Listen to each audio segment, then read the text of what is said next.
Well, I've said I want to try and branch out into other things on this YouTube channel over near exclusively SRB2, and I felt the best way to go about this is to open my Epic Games launcher and look at what games I've picked up in free giveaways over the last few years.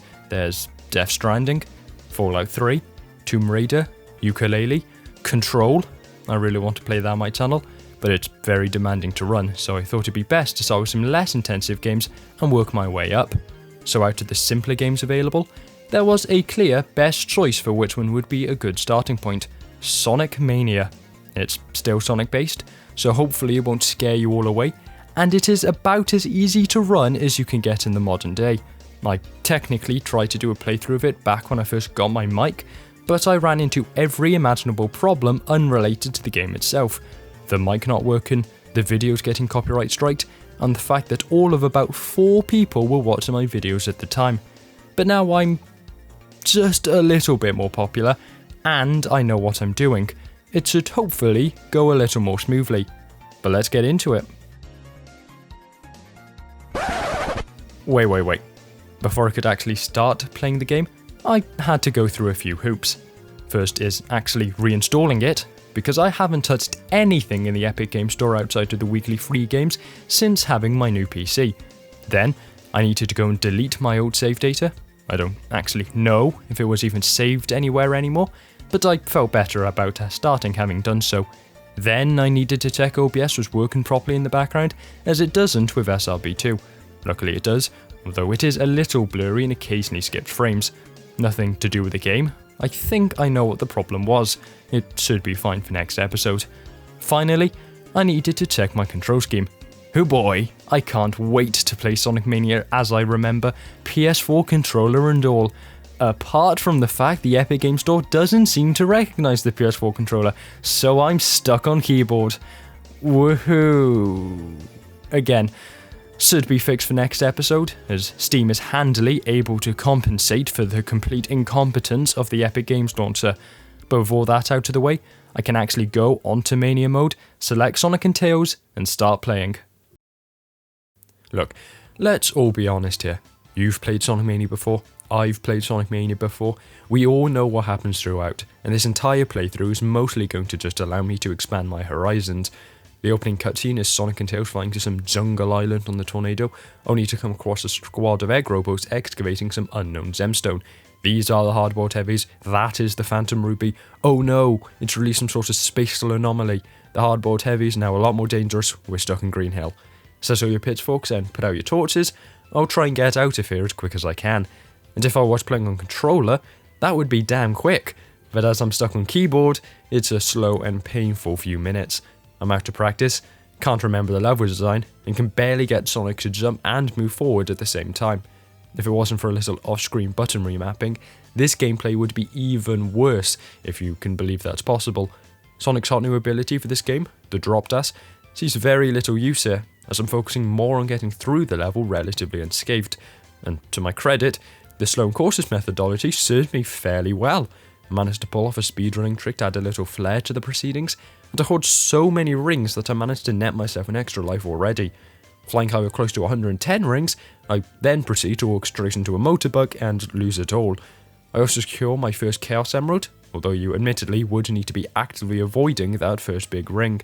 Playing on keyboard does cause me to almost lose the first UFO race, cornering is hard without a control stick, but I do last long enough to catch up and destroy it. This is probably my favourite type of special stage, although considering I hate most of them, that's not exactly hard.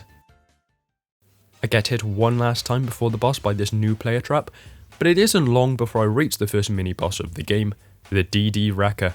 I'll leave it to you guys to figure out what famous Sonic boss fight this machine could possibly take inspiration from.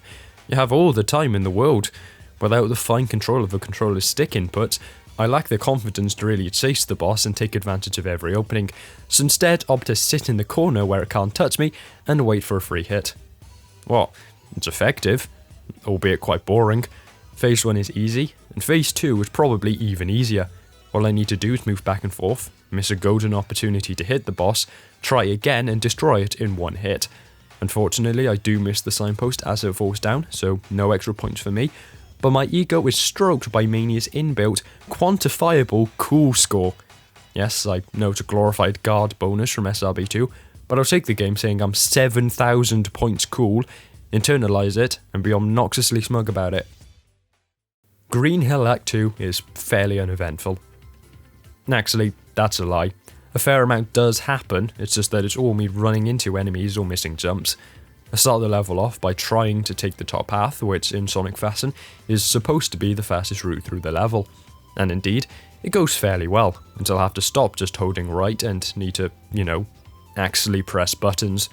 At that point, I clip straight through a zipwire handle, or maybe Tails grabs it instead, and fall all the way to the bottom path. From there, my remaining time is spent on a series of ever more ridiculous blunders, like falling onto a spiked bridge at the wrong time, or an enemy somehow damaging me as I destroy it, or the speedrunning trick from earlier seemingly no longer working. I do manage to grab a shield and then avoid a set of spikes by only a few pixels, but it only lasts a few seconds before being dispersed by a chopper, whilst I'm more distracted by the conga line of blue neutrons. And yes, I did have to search up what the chameleon bandits in Green Hill are called. From there, it only takes a close call on a zipwire before I reach the first true boss of the game, which I'm sure you all know is the Death Egg robot. What I'm sure many of you don't know is how you're actually supposed to defeat the boss in the intended manner. I sure don't, because everyone I know goes for the easy option and attacks from the legs. Whoever decided this boss doesn't need a hitbox and these clearly very solid and very much deadly crushing legs, you're a godsend. Indeed, using the time-honored strategy of running under the Death Egg robot and then jumping like my life depends on it, I'm able to enter phase 2 of the fight, which is a term that can only loosely be assigned to this over something like a slaughter, in the span of about 10 seconds. Damage boosting then gets me through that phase and only a couple more, before the mech blows up and Eggman drops down to a lower level of the area. I do struggle to get the animal capsule as it floats down, mostly because I genuinely have no idea how you're supposed to trigger Tails' flight on keyboard, but Sonic quickly jumps down after his nemesis to find out what he's up to. Again, we both know what he's doing, stealing the Phantom Ruby from the hardboiled heavies for study, ordering them to assume their positions in the Eggman Empire, then teleporting us to Chemical Plant.